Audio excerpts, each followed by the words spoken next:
So recently I made a video where I talked about cut content from Ninjago, and I'm gonna be honest, I really enjoyed it. It's honestly just a very fun thing to see. It's very interesting to ponder the hypothetical what if of what could be for Ninjago, and decide whether or not these concepts were better or worse than what we got in the end. But if you haven't seen that video already, I would highly recommend it, because I go through the pilots to season 6, and I discuss one bit of cut content from each of those seasons. And honestly, it was very fun to do. So for this episode, I will cover Day of the Departed all the way through until the end of season 10. And then for the next one, I will cover the Wild Brain era. But just like that, welcome to Cut Content in Ninjago 2. So let's pick up where we left off then, and that is with Day of the Departed. And honestly, I really do enjoy what was cut from this season. So there is two main ones I want to cover, because they're fairly small, and they're both to do with the same person. And that is of course Cole. And there were two things that were cut from this special to do with him. The first one being that Cole originally was going to share a scene with his father Lou, and they were going to light a candle for Cole's aunt. And honestly, this would have been a very nice scene to have, because showing all of the characters light their own lanterns was a really cool little bit to see, and it's unfortunate that we never got one for Cole. And the other one is that Cole was never going to do this journey alone, and obviously the intention was to isolate Cole, but they originally going to have Cole go on his mission to Yang with Lil Nelson. And honestly, I am glad that this one was cut, but I do think it's an interesting concept, and the concept actually kept its way all the way through to the sets, which is why the set The Rock Roader does have Lil Nelson in it. But like I said, this would have been a very nice thing to see, but unfortunately Day of the Departed was simply too short for what they wanted to do. So ultimately these little scenes like this and the whole Nelson arc was cut. But ultimately, I'm happy with how Day of the Departed ended up. So I'm not mad at this overall. But moving on to season 7, I am again going to cover two different things, because honestly, I couldn't decide which one I'd rather go with. The first bit of cut content is that originally speaking, Chen was going to be the one responsible for the betrayal of the Time Twins. The originally was going to be that Chen was going to convince them that they were the most powerful of the bunch and they should take over and then free Chen from his banishment. And that concept would have been very fun to explore, to put it lightly, but unfortunately it was scrapped in the end. Now, from what I can tell, this concept was later used in chapter 9 of Way of the Departed, but I would have loved to have had a flashback of Chen speaking with the Time Twins, but unfortunately it never came to be, which is a shame. But honestly, I'm still glad with how it went, because having the Time Twins feel more independent really does help their motivation. But the other one is the classic one that most people know, which is that this season was meant to end with the Time Twins going 40 years in the future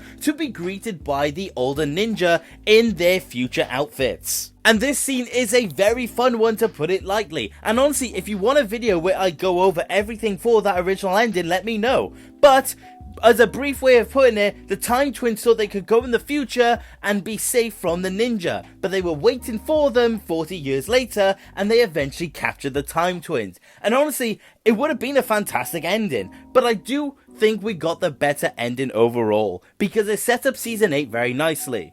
And it also leaves a lot of opportunity for the Time Twins to come back at some point later. But that does bring us to season 8. The Sons of Garmadon did have a couple of little bits and pieces of cut content, so let's go through again two of them. The first one being that the scene where Garmadon rams into the garbage truck into the police station, the scene was originally a lot different and apparently was going to be a lot more cool. But the thing is that because of all the censorship that goes into kid shows, unfortunately they had to take out most of it. So eventually the concept was changed over to something a bit more light and a bit more ambiguous. Which again is a very big shame, because it would have been cool to have seen Garmadon in a much more feral and aggressive state, and it really would have matched the tone of the Oni trilogy. But unfortunately, they can only go so far when they make this episode. So we got what we got, and I'm glad that we had what we did, but ultimately this would have been a cooler thing to see. But the other one from season 8 actually does involve Hutchins, and he was going to serve as a red herring when it came to the Quiet One. They originally did have the idea where Hutchins was going to turn up later in the season,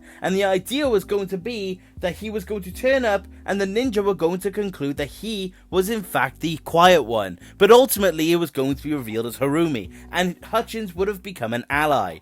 And honestly, I'm very much gutted that they robbed us of this, because Hutchins would have been an absolutely fantastic addition to the cast. But honestly, I think it would have made a really good aspect to the season, and it only would have added to how good Season 8 actually is. Because honestly, it would have been a really cool setup, because the implication was there that he had something to do with it. But ultimately, the palace got attacked and he was gone, and he is presumably now dead. So that's such a shame. But still, in the end, Season 8 was great, but this would have been a bit cooler as well. But this does bring us to the second to last season for this video. And unfortunately, Hunted doesn't have much in the way of cut content that we are aware of. But there is a main one, and honestly, this would have been the most fascinating of the bunch. And it was going to be that Garmadon was going to resurrect Harumi. Now, I really don't know how I feel about this, because ultimately, her returning crystallized is controversial enough.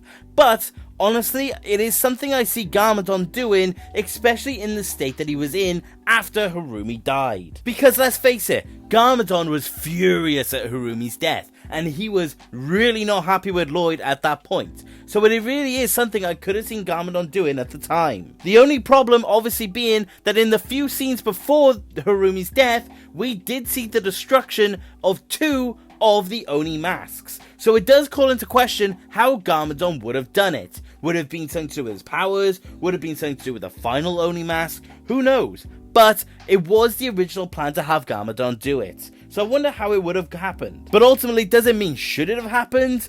No. I think it was a really good death for Season 9, and honestly, I'm not going to touch on whether or not I think Harumi should have come back and crystallized, but ultimately I'm glad that they considered her dead, and that was it at that point.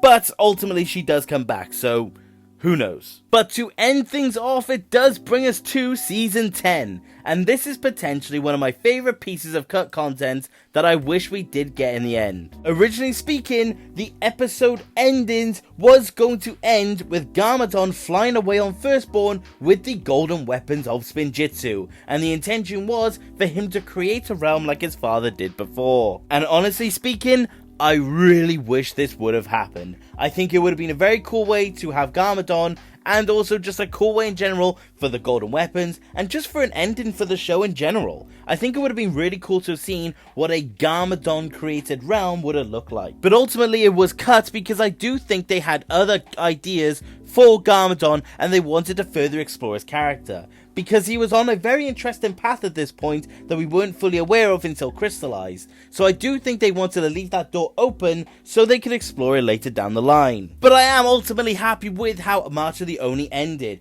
because I do think that silent acknowledgement between the two of them and then the golden weapons being essentially put to rest, I do think it's a fitting ending for the two of them until they came back up and crystallized. But if you look at it as its own isolated idea, I do think it was a nice ending to see. But that about does it for this video, and let me know what you think of these cut concepts. Which ones would you have liked to have seen? Which ones do you think should have remained on the cutting room floor? Let me know, because I'm curious on which ones you guys like. But like I said, that about does it for today. And again, thank you guys for watching. Take care, okay,